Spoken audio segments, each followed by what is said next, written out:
మేషరాశి వాళ్లకు ఈ వారం అనుకూలంగా ఉంటుంది. కుటుంబపరమైనటువంటి సుఖము సంతోషాలు పొందుతూ ఉంటారు. వివిధ రూపాల్లో సౌకర్యాలను కూడా సమకూర్చుకునేటటువంటి ప్రయత్నాలు జరుగుతుంటాయి.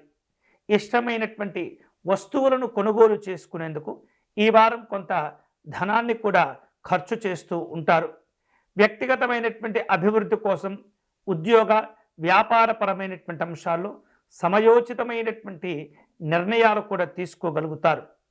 భూ సంబంధమైనటువంటి క్రయ విక్రయాలలో ఈ వారం మీకు అనుకూలతలు ఏర్పడుతూ ఉంటాయి. కుటుంబ సభ్యుల మధ్య ఉన్నటువంటి భేదాభిప్రాయాలు అన్నీ కూడా తొలగిపోయి శుభకరమైనటువంటి జీవనం ఏర్పడుతుంటుంది. ఈ వారం ప్రయాణాలు చేసేందుకు తగినటువంటి ఏర్పాట్లను చేసుకుంటూ ఉంటారు. దగ్గర ప్రయాణాలు కావచ్చు, దూరపు ప్రయాణాలు కావచ్చు.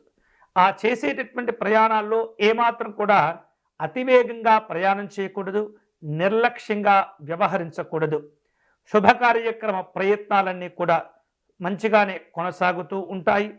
మీకు రావలసినటువంటి పాత మొండి బాకీలు ఏవైతే ఉంటాయో వాటిని వసూలు చేసుకునేందుకు ఇంకొకరి సహాయాన్ని కోరుకుంటూ ఉంటారు. కుటుంబ పరంగా ప్రయాణాలు కలిసి వస్తాయి.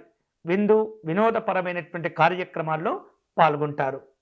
ఈ వారం మేషరాశి వారు మరిన్ని శుభకరమైనటువంటి ఫలితాలు పొందేందుకై ఆంజనేయ స్వామి వారిని పూజించటం మంచిది. ఆంజనేయ స్వామి వారి దండకము లేదా హనుమాన్ చాలీసా పారాయణం చేసుకోవటం ద్వారా మానసికమైనటువంటి స్థైర్యాలు ఏర్పడి మీరు చేపట్టేటటువంటి పనుల్లో మంచి విజయాలు కలిసి వస్తాయి.